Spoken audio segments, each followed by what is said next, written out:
to the House of Her, a space for real conversations about womanhood, becoming, and the choices we quietly make every day. I'm your host Megan, and I'm really glad you're here. If you're listening while walking, driving, cleaning, or just lying on the sofa, welcome.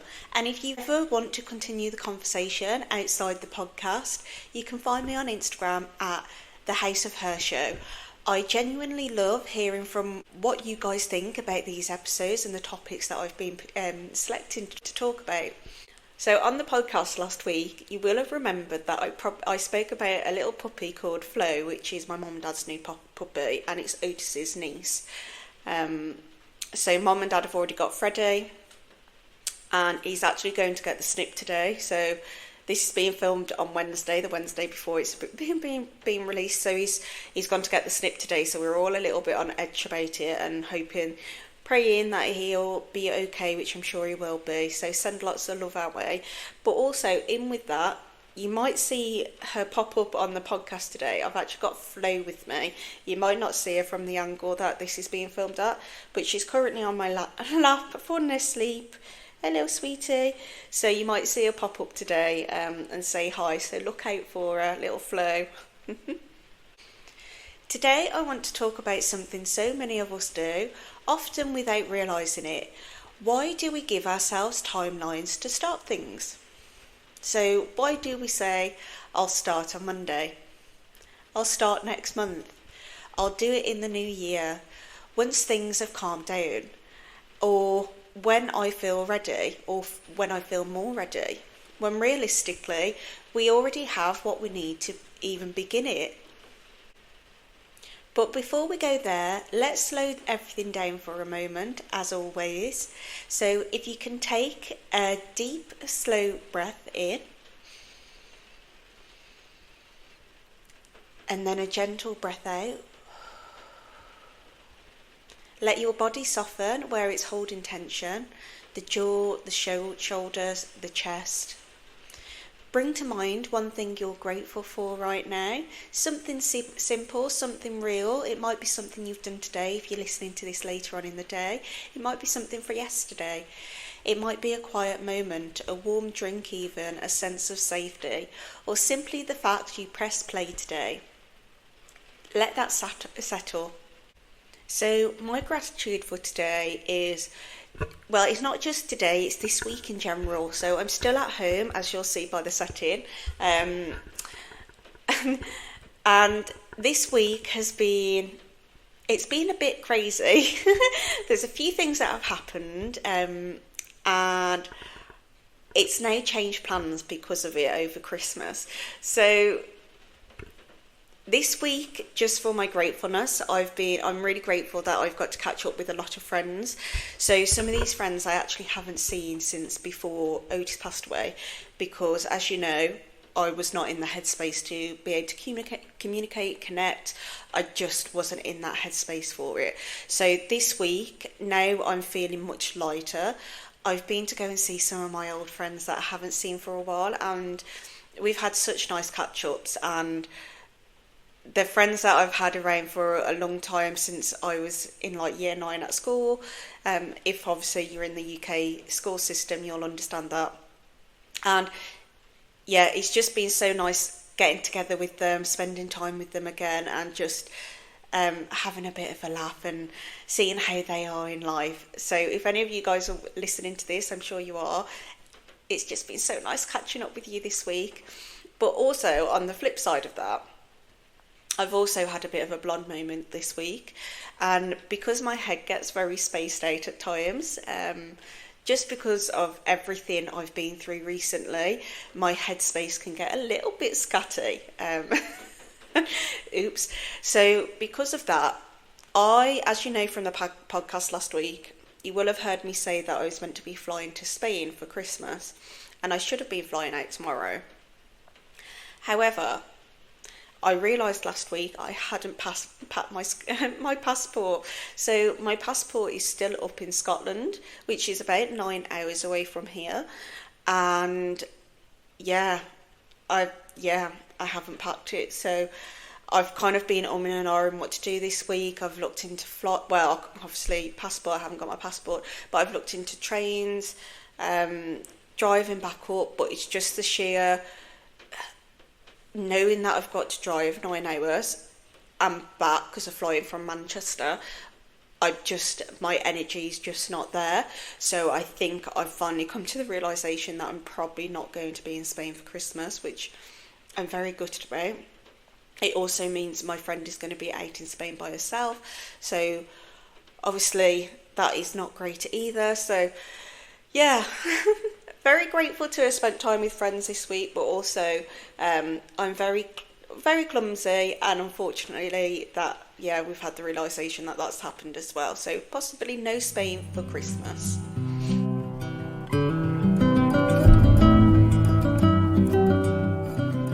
I've been thinking about this a lot lately, and not just in relation to careers or businesses. I see it everywhere. People delaying hobbies they're curious about, and women postponing difficult conversations, or waiting to set boundaries, waiting to travel, waiting to leave situations that no longer fit them. New hobbies, new routines, new conversations, new chapters. So often we tell ourselves, I'm not ready yet.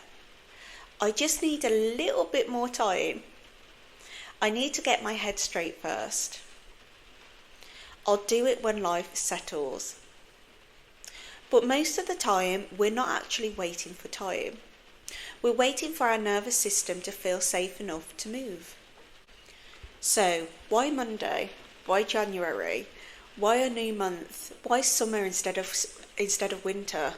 Why do we attach change to certain moments in time when we could technically begin today? Do we think this comes from conditioning? From a young age, we're taught to organise life into chapters, whether that's school terms, work weeks, financial years, calendar years. Our brains quite literally love structure. It gives us a sense of control, and brands know this too. So you might hear like new week, new goals, new year, new you, reset, restart, reinvent. It sounds motivating, but it also quietly teaches us that change belongs to specific windows. So when those windows aren't open, we wait. And over time, this becomes internalised. We don't think marketing is controlling us. We just feel like now isn't quite right yet. Think about how often you've delayed something simply because the timing didn't feel clean enough. That alone is worth noticing. Your subconscious mind is designed to keep you safe, not fulfilled. It doesn't care about your dreams. It cares about predictability.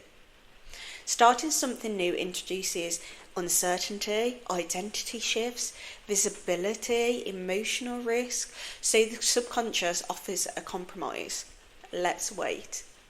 And waiting feels safe, right? Waiting feels responsible.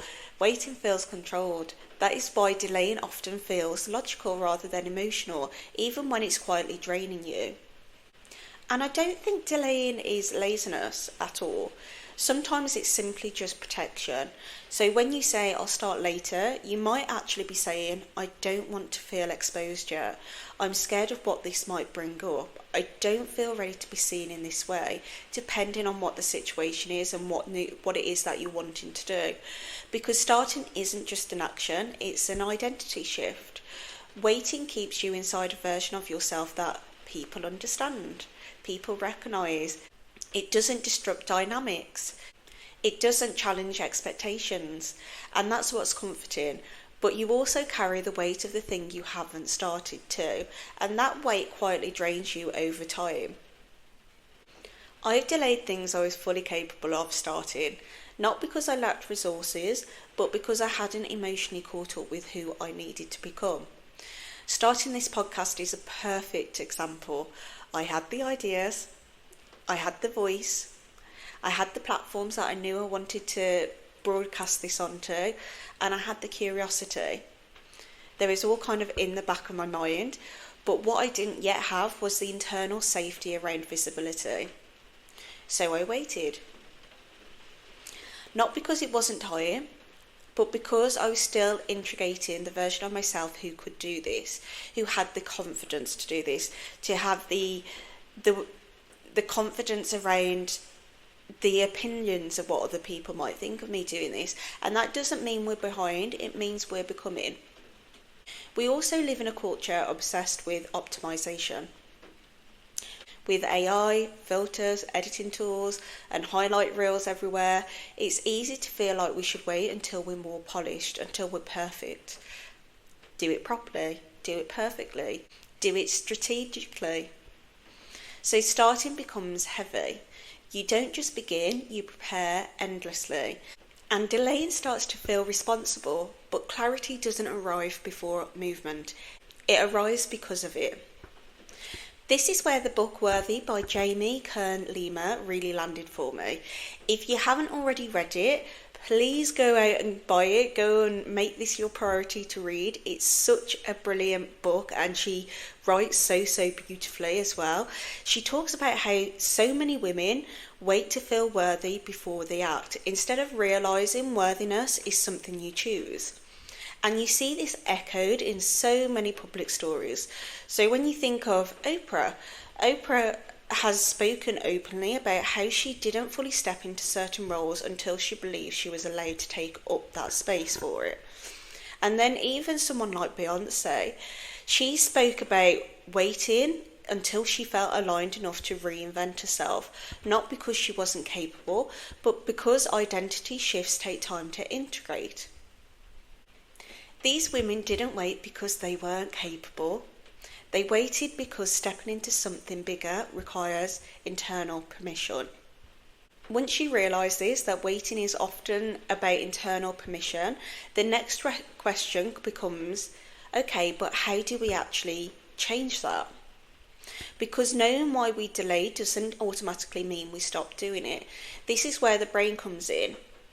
Our brains are wired for familiarity, not fulfilment.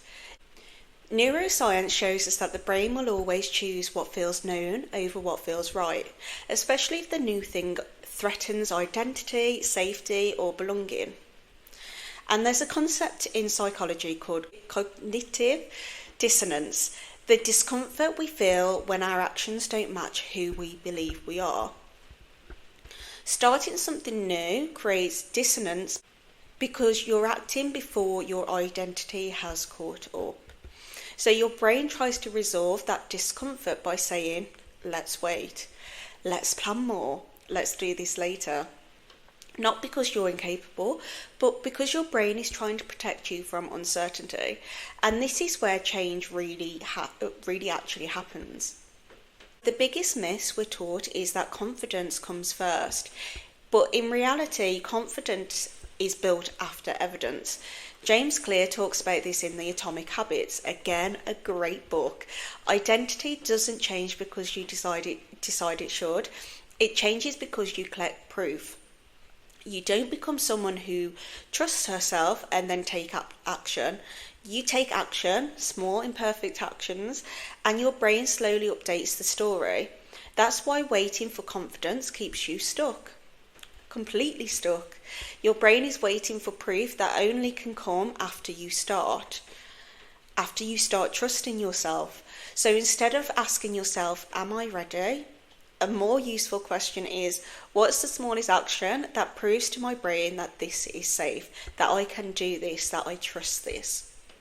Not impressive, not perfect, just safe. Internal permission often shifts when we stop framing starting as a commitment and start framing it as an experiment. Your nervous system relaxes when there's no pressure to become anything yet. So instead of I'm starting a business, try I'm experimenting with this idea. Or instead of I'm changing my life, try I'm trying this for now. The brain loves temporary change, temporary language. It lowers threat, it creates movement, and movement is what changes identity. Movement is what creates the shift. There's also affirmations, which I love. Love, love, love, love.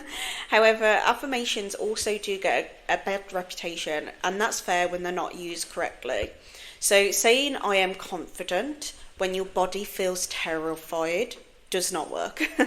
The brain rejects statements it doesn't believe. But bridging affirmations do work. Things like I'm learning to trust myself, or I don't need to feel ready to begin. I'm allowed to start before I feel confident. It's safe for me to try. These don't fight your nervous system, they walk with it, they walk it forward gently. Repeating these while taking small action is what rewires your belief and your brain. Another reason timelines backfire is because we attach self-worth to outcomes. If I don't start by January, I've failed. If I don't stick to it, I'm inconsistent. And that pressure makes the brain resist even more too. A softer way to approach this is process-based goals instead of outcome-based goals. So instead of I must launch by X date, try this. For the next 2 weeks, I'll show up for this in one small way. Your brain responds better to consistency than intensity. The subconscious doesn't understand logic. It understands imagery and repetition. That's why visualization works really well as well when it's grounded. Instead of visualizing the end result, try visualizing yourself sitting down to begin opening the document, sending the message and taking the first step, walking into the gym. You're teaching your nervous system this is familiar now. Familiarity reduces fear. Fear reduction creates permission. This circles back to worthy. Again, please read it. It's such a great book. So many women delay not because they don't know how, but because part of them is still asking, am I allowed to want this? Am I allowed to try? Am I allowed to take up space here? But permission does not arrive as a feeling. It arrives as a decision, as a solid decision. If this episode stirred something, a recognition, a discomfort, a knowing, you don't need to act on it today. Just notice where you've been pausing and whose voice taught you to wait. You don't need a new week, a new month, or a new year. You need self-trust. And that's built through movement. Thank you for being here today. If this conversation resonated, I'd love to hear what it brought up for you. You can always message me or share your reflections on Instagram, on my Instagram at House of Her. I'd really be keen to hear what you think about this topic as well. Until next time, take a breath. Be gentle with yourself and remember, you're allowed to start before you're ready.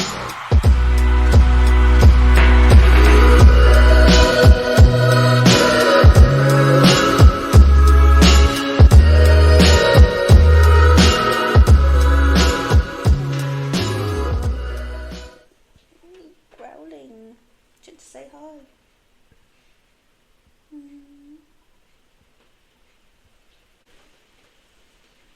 Here she is, guys. She likes to growl. She knows what she wants and she knows what she doesn't want. So if you pick her up sometimes and she's not in the mood, she will growl. But she's such a little sweetheart. Bless her. Little Flo. She's about 10 weeks now. Actually, probably about 11. They're like little babies, aren't they? They are literally the best things ever. And I've literally missed this so much.